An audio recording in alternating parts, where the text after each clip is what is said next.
right, thank you guys for being here today on our last Zoomed In on real estate for the year. We'll get started with them up in next year as well. No guests today, just running through some membership updates and kind of recapping what we did this year and what we got going on next year. So you'll just get a little bit of an update of what's going on holistically. As always, our Zoomed In on real estate this year has been sponsored by the Cooperative Bank Cape Cod, and we appreciate them being a part of this and working with us on this. So we'll get into this for today. A couple things. Make sure if you haven't taken and or haven't if you have taken haven't sent in and you keep getting emails. If you're getting emails about one of these membership requirements, then that means that we don't have a record of it, whether you've taken it or not. So if you have taken it and you don't have that, please send back to us. But you need to take our fair housing requirement and code of ethics requirement. Code of ethics requirement, traditionally what it has always been with the code of ethics class, that is on demand through the Massachusetts Association of Realtors. We do have a class tomorrow, but it might be full by now. It's kind of hit miss. So get on our website and sign up if you want that live Zoom class tomorrow. And then if not, if you miss that, you'll be taking the on MAR on demand if you need that. Our fair housing requirement is not the fair housing CE requirement, but instead our membership requirement is two ways to fulfill it, either kind of two main ways to fulfill it: taking protected classes, which we offer on demand in the Pearl dashboard right here. You'll get two CE credits with it if you need to take that, or you can take the online at home with diversity training on demand through NAR. That does not give you CE, but it does give you an elective if you've already taken if you took ABR this year as part of the free offering NAR made available. So if you're trying to work toward ABR, you can take at home with diversity. Does not on demand to get that elective for ABR. Or you can take protect classes. When you finish those, send us if you take fair housing training with us or code of ethics with us, you do not need to send us the certificate. If you take it somewhere else, like with the Massachusetts Association of Realtors or NAR's version or at home with diversity, you need to send us that completion so we can log that in your system, so in your account. So please take time to do that if you have not already over the holiday season. Couple things. We have launched a new partnership with a new floor plan. As many of y'all know, many of y'all used Flow Plan, one of our most widely used products to produce floor plans. This is the same technology now that Flow Plan is ceasing to exist as a product because Cubicasa and FBS could not create a licensing agreement they worked on for the future. Cubicasa it has its own app, and that you're welcome to use that as part of this. We have a sign up on our website that if you sign up there, or if you already have a Cubicasa account, add your membership in your MLS membership in there, and you'll get 25% off any products you buy. However, everyone gets the base floor plan for free that includes room dimensions. There's buy up products to include gross living area or overall square footage or 2D and 3D renderings, things like that, and you'll get 25% off those products. But no reason not to have a floor plan in your listing now. Easy to use app, free to create the floor plan. The app walks you through how to scan. Most people do it. If you're interested and you haven't use Flow Plan, you'll probably find Cubicasa the same to use because it is the same technology. But if you've never used this stuff before, easy to use. We have a couple webinars coming up: Tuesday, January 7th at noon, and then Tuesday, January 21st at 1 p.m. You can go on our website calendar and find those signups to do that. Other things coming up in the new year, our Leadership Academy will be open.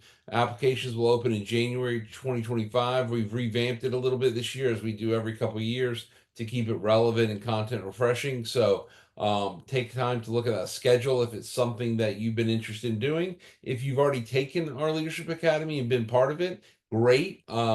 Please recommend someone else that you think would benefit from it. Really appreciate it. It's really designed around three areas of leadership. One is leadership in the association. If you're thinking about getting involved as a committee chair or on the board or something like that, or think you may have more interest, it's a great way to build leadership skills. The other is leadership in the community, like serving on other boards, running for office, or anything, any kind of town board, things like that. It really provides a well-rounded view of leadership skills altogether. And then obviously business leadership. As you want to grow your own business, it provides some tools and resources and knowledge base to help you become a better leader in your own business. We're also, save the date, February 25th through the 27th. We're having seller representative specialist designation certification. So take a look at that. Think about that for those dates and mark your calendar if you're interested on those. We'll have more information coming out in the new year about signing up and pricing and everything else for the seller representative specialist.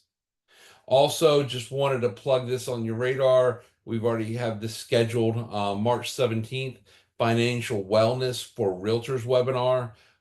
It's NAR has the Center for Realtor Financial Wellness. However, this is just for our members. So it's going to be geared to our members, really ask questions, how to get yourself in the financial mindset moving forward. It's really important for real estate practitioners to understand financial wellness, and that is different when you're when you're a real estate agent than you are as a W-2 employee and other things. So really important thing to be thinking about and working on here. A couple market stats for you that we put out in our recent market stats updates. Our team dug into the unrepresented buyers pre and post NAR settlement. We did see single family homes rise from the year prior to August 17th at 3.94% to 5.98%, almost 6% in post August 17th to now. And then on condos, unrepresented buyers increased from 3% to 7.26. So we'll look at that further as we get into it. There could be two reasons. One is obviously there's more unrepresented buyers out there, or two is the decoupling commissions, as the listing agreements have done, may put strain to people not more willing to report accurately, or less getting people into dual agency, or just more accurate reporting in the MLS too, the focus on it. So it could be one of three issues, right? More unrepresented buyers, less people trying to get into dual agency, or with the focus on that, or just simply better reporting from the agents in the MLS about what was an unrepresented buyer and what was they represented on the buy side. But most of y'all probably know there is an unrepresented buyer category if that buyer does not have representation on the buy side to add at close of listing. Another chart we've recently put out, we track this every month looking at it, but our cash and percent over asking to take a look at the trends on here. You know, nationwide NAR just put out that about 25% has been cash in the last year. That is about what we were pre-COVID, and now we're obviously much higher. So we've been hovering, you know, we've gone up as high as 46% in September, 36% as our low in November. So it kind of hovers between that. Very similar to the year before, because we saw it go down kind of in the lower to mid 30s before interest rates rose in 2022. So we were getting over 50%. We were 25% pre-COVID. 2020, that run from May to May of 2020 to 2021, we were getting well over 50% cash. Now we're settling in that higher interest rate environment in that 36 to 45 range, depending on what month it is. Over asking price. As you see, it really delved back off in November. However, it was hovering around that 30% mark for a while, down from when we were seeing the real rush on over asking in when it was well over 50% in the 2020 2021 airs. And the percent over asking to me is just looking at how the market catches up, right? So, the market pricing. So, like November, you have that rush of pendings in October, probably maybe reset some stuff, some closings happen, and then November gets to reset that pricing a little bit. All right, so pending sales, want to point this out. This goes through November of this year. Um, but I want to point out that October high mark that we had, that we talked that I've mentioned in emails as well. More than it was over 2 years, almost 2.5 years, before we had that many pending sales. We have more than 400 properties set to close in December. We it'll be a December to remember sales event for close sales. If they all close in December, it will blow any December we've ever had out of the water for closed sales, because of that high mark in October on the pendings as they get into that. So wanted to point that because we did not see a real big uptick in November on closed sales. It was about 15% year over year up, but not what we were expecting, because I guess those pendings from October planning to more close in December than in November. So hopefully we'll see that. Hopefully you're having a good December in closings as you close out the year. So that's kind of some of the market stats I've been watching. Wanted to kind of talk about our annual report. For those of y'all that were at the Ridge Club last week for our holiday highlight, a little this will be the same. Added some new stuff as well. But want to kind of go over this past year and then what to look for next year. So one is our association strategic plan, as we've had for the last couple of years, is we cultivate professionalism, realtors dedicated to the profession through embracing change and empowering expertise. Really important key point here is several years ago we decided as an association we wanted to focus on realtors that are dedicated to the profession, those that are trying to make a living in the profession, whether you're still working another job or not, or you're all in on real estate. But if you're just kind of halfway in real estate and not really, we're probably not the association for you, on that end, because we're really dedicated to the realtors that are dedicated to the profession. But we want to empower excellence, cultivate professionalism, strengthen value, operate effectively, and grow influence within the region and organized real estate world.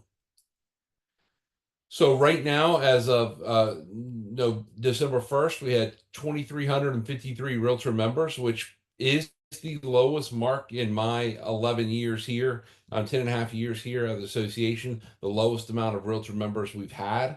So that is of note there. We did welcome 179 new members this year, and we have 45 total affiliates. That's up a little bit thanks to the work of Jen and Pat and others on our staff in recruiting more affiliate members. Affiliate members are people that are involved in the probably real estate transaction, want to network with you guys, want to do stuff with us, but not licensed real estate brokers. Uh, Professionalism highlights. We've held over 153 hours of CE this year. We held 7 destination classes, including 4 times the accredited buyer representative, and they were all free, courtesy of National Association of Realtors, making that available for free for you guys. We've held 1,800 webinar sessions with over 1,200 attendees. Obviously, we do our Zoomed In on Real Estate every other month. We held a lot of continuing critical conversations. And on that note, we have a survey out right now about the NAR settlement, how it's going for you, what you need. And that's really going to try to shape our offerings of education going forward on the settlement, what we need on continuing critical conversations. So Danielle, if you get a chance, if you can drop that survey in the chat for anyone that hasn't taken it yet. It's only 9 questions. Will probably take you 2 to 3 minutes, if that. Please take the time to fill that out, maybe even while you're on this. We also held some realtor safety training program, innovative, talking about hoarding, which is different kind of safety issue that we're seeing real estate professionals have to encounter. We held a bunch of new initiatives. We did our eco education and field trips, where we're trying to connect realtors with businesses, nonprofits, and local leaders who are driving our region into a more sustainable future.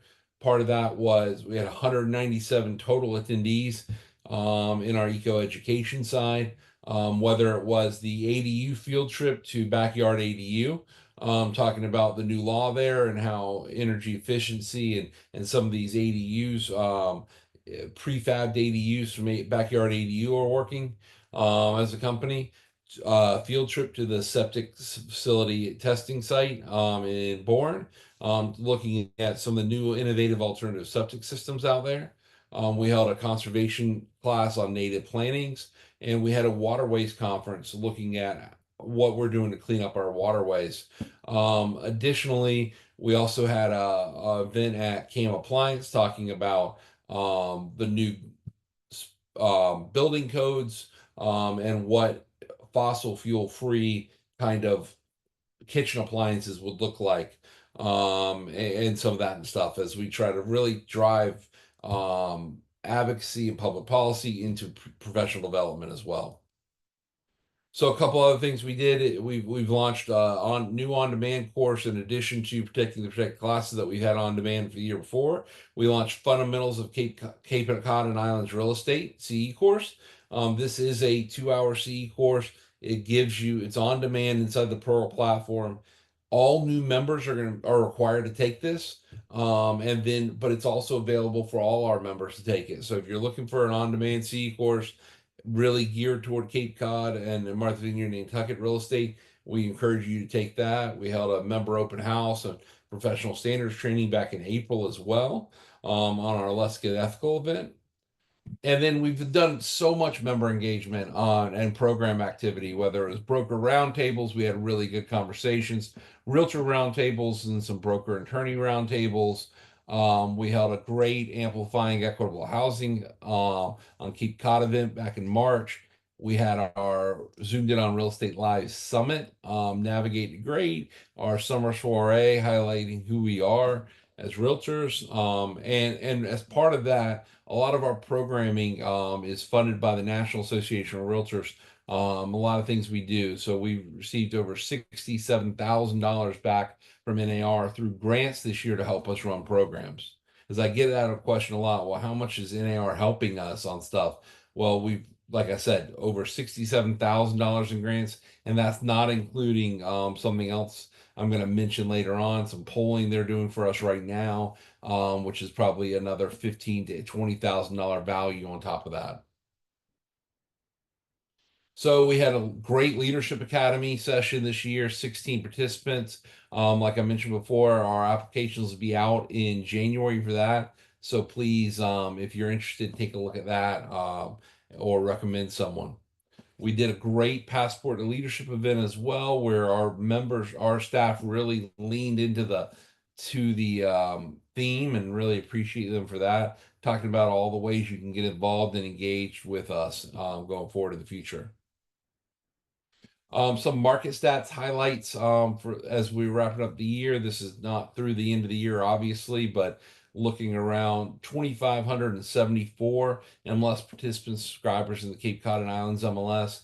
One note on that I'll be talking more about in this next year is that about 27% of our MLS members are what we call MLS only members. They're realtors with not that aren't with Cape and Islands Association of Realtors. It's with Southeastern Mass or South Shore, Greater Boston or Central Mass or Berkshires or somewhere else really in the state.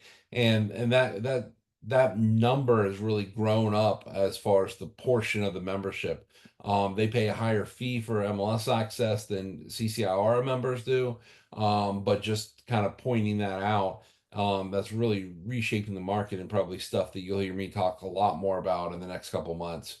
And also, we're approaching $3.5 billion in real estate transaction volume for the year. Our highest weekly median sales price at some point this year was 914,000. Our lowest number of homes for sale at some point this year was 570. Our highest monthly median sales price was in October at 760. Now, November stats that we put out late last week, after this presentation was already done, beat that a little bit higher. We've had 4,790 residential listings in 2024, so plenty of business out of that to go get too, even with the low numbers of listings. When you look at that as a total, so that's 9,400 sides to go, 9,500 sides to go get a piece of. Our MLS staff has held 52 quick dip trainings this year, 15 concierge trainings. Those are customized trainings, whether it's just for one agent, whether it's for a brokerage, whether it's for an office, whether it's for a couple agents together that reach out and ask. And Marcia and our team do a phenomenal job with that. We also had 10,116 MLS support tickets they responded to email wise. I mean, if you times that by three, even divide that by 365, which obviously with weekends and holidays, we're not working that many days, but how many we're getting a day, and the team really works through. Next year, we're going to give out a prize to the person with the most sport tickets, and a trophy. Couple of our award recipients this past year, we had our affiliate of the year was CMG Home Loans and Shamrock Home Loans, powered by CMG Home Loans. And then our Good Neighbor Award went to Fran Schofield for her work with the Cape Cod Climate Change Collaborative. Our Charles F. Lockhart Distinguished Service Award went to our past president of ours, Greg Murphy, and our Realtor of the Year was Emily Clark. We've had really great success in advocacy this year. Our RPAC fundraising, we're at about 75% of goal now. And we've had about 34% of our membership contribute $15 or more. Going forward, if you haven't made your dues investment for 2025, I would encourage you to take the $25 to RPAC there. You'll probably saw an email from us this morning with some of the highlights of the stuff we've worked on. That our advocacy efforts have done this year. So I would encourage you to make that $25 part of your dues, and we can try to get to our goals on number percent of membership coming forward. Really successful year in advocacy. We moved forward with passing Article 4 in Mashpee to continue to forward their wastewater treatment plant. We do mailers, digital ads, texting. When we have an issue at a town meeting that we really support, we'll go all in and help them. We did that in Mashpee this year on Article 4. And then we also put out a new video series around town meetings in the fall, for those that were in each town, where Leslie Sandberg, our government affairs director, and myself kind of talked through some of the issues that we were seeing come through. Also this year we were able to give out $13,800 in grants given to 9 organizations. You see them on the screen here. This is part of the MAR Charitable Foundation, the Massachusetts Association of Charitable Foundation. And it's really funded through the Welcome Home license plate. So if you're interested in helping support us with that, you can do that. Next year, there's only one grant cycle, but for an organization to apply for money, it needs a realtor involved in it. So if you're involved in an organization that's supporting housing, food insecurity, other things, there's a couple other things in there. Reach out to Jen and Julie on our staff, and they can help direct you to the right way to go to try to get that application in for next year. We also had our Realtors Are Good Neighbors Volunteer Week. We had 47 volunteers give 130 hours to 8 different nonprofits. That was a week in June. And so we really appreciate everyone that put together events, volunteered, came out and helped. Also, we donated more than 7,000 housing supplies, $7,000 worth of housing supplies donated. Our community and member engagement group on Friday delivered these to the Housing Assistance Corporation, and then there was even more that got delivered after we delivered, and so huge amount of work done by the community member engagement group. So well done there. But this is to help people that are going from the shelters into housing, for those trying to get there. As when you start with a house, you have nothing when you're moving from homelessness, so into secure housing. So as we look at 2025, really we're focusing our thoughts on how we build resilience in our industry, how we double down on what we provide you as an association, how we provide that, and really moving forward. But we also got to be representative of the market conditions out there as well. So our 2025 board of directors is made up of Todd Magnick, our president, Steve Seaver, president-elect, Emily Karst, our immediate past president, Jeff Klontz is our treasurer. That's the leadership team for the association for next year. Couple people coming on board new is Kelly Marie coming on as our large broker director, and Joellen Erickson, who's moving from the MLS board to the association board as our lower Cape director. The others are all either in continuing their term or reappointed to their term that you see on the screen. So our 2005 MLS board of directors is Greg Kiley chairs that. He's going to start his 2-year term doing that. We also have Laura Clements coming on as a new director, and Rob Frangie coming on as a new director. Katie and Karen are returning directors to that board. And then our industry directors are returning as well. People that serve from somewhere else in the country. They're in real estate somewhere else in the country. Joe Rogers runs a statewide MLS in Mississippi as the CEO, and he serves on our board as an industry director advisor. And Johnny Mowad is a broker agent in Dallas, Texas, and was the chair of the 2024 MLS NAR MLS committee as well, as outside advisors to us. Couple changes that we're going to be going forward in programs and events.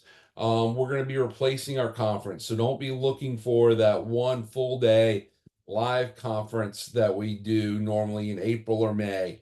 That won't be happening. We're going to replace it with a more downscaled, zoomed in on real estate live event in May and October. That'll probably be at our office. Quite honestly, we were paying too much for venues and not enough on content, and we want to be able to reallocate that money to the event, and also we didn't want to go further up in price. Instead, these will be lower price points to get more people to be able to be there and attend. But we're looking at May and October for those around. The October one will probably be focused on sustainability, and the May one will be focused on growing your business. Additionally, in that, also brokers out there, brokers and managers, we're going to be looking at a broker summit in February. We should have that date out very soon and the content out very soon on that. But we're looking at a date in February for that broker summit, so stay tuned for that announcement. We're also going to be reformatting the Summer Soiree and Awards Night in June, trying to once again lower the cost for you to attend, make it more fun, more approachable, knowing that we have a lot less transactions going on in the marketplace than we had before. And so look for news on that um, in toward the end of first quarter about what that's going to look like for in June, and make sure when we put out that date, you mark your calendar on that. We're going to continue our eco education series and adding more field trips where we try to get out in the community, show you what's going on, get it out of the classroom, get it off Zoom, and get out there and actually be hands-on and do things. We're also going to try to continue to integrate more advocacy into professional development. What I mean by that is like our event at CAM Appliance, where we talked about what the new building codes look like, but also in person, hands-on, doing something around learning around that. Same with Backyard ADU. Get out there, see that, but also talk about the new coming regulations that'll be out early next year through the Affordable Homes Act of Massachusetts, making ADUs by right in throughout the state. And then we're going to be looking at advancing local issues still, right? We're still going to be looking at this. We're still looking at kind of the same 4 issues. Continue to push those that we've had for the last several years, which is really where our advocacy is focused on. One, continue to push forward on bridge replacement, right? Like we've identified funding for the Sagamore Bridge, need to identify funding for the Bourne Bridge, what those designs look like, pushing forward that we need bridge replacement. There is a group and there are people out there who think we don't need to replace bridges, and we need to push back on them and be vocal around that. To that end, we had some polling. We were looking doing some polling last week, funded by NAR, looking at some messages on bridge replacement. So if you got one of those polling calls, great. But we should be able to talk to you in January more about some stuff on bridge replacement around that. We were doing that polling in partnership with the Cape Cod Chamber of Commerce. Continue to protect short-term rentals from overregulation. We support sensible regulation on short-term rentals. We've been working on that. A lot of towns have passed sensible regulations. Some towns have gone overboard. We were able to stop Falmouth recently from an over-regulation of short-term rental by law. So they'll be working on that. But want to thank Kara Foley and Annie Hart Cool and Jim Fox and a bunch of others in Falmouth who really helped us to beat that back at Falmouth Town Meeting on that overregulation side.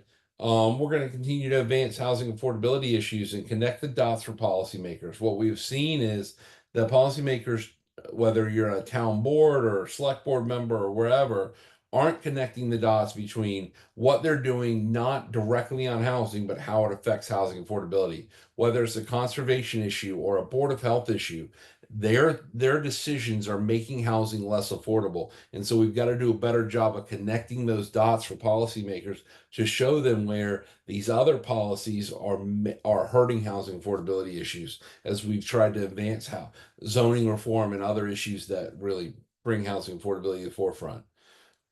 Also, we'll continue to advance cleaning up the Cape's waterways without burdening home buyers and sellers. You know, there's a lot of proposals. One we're going through in Wellfleet right now, where they are trying to fail passing Title V systems to force upgrades to IA systems.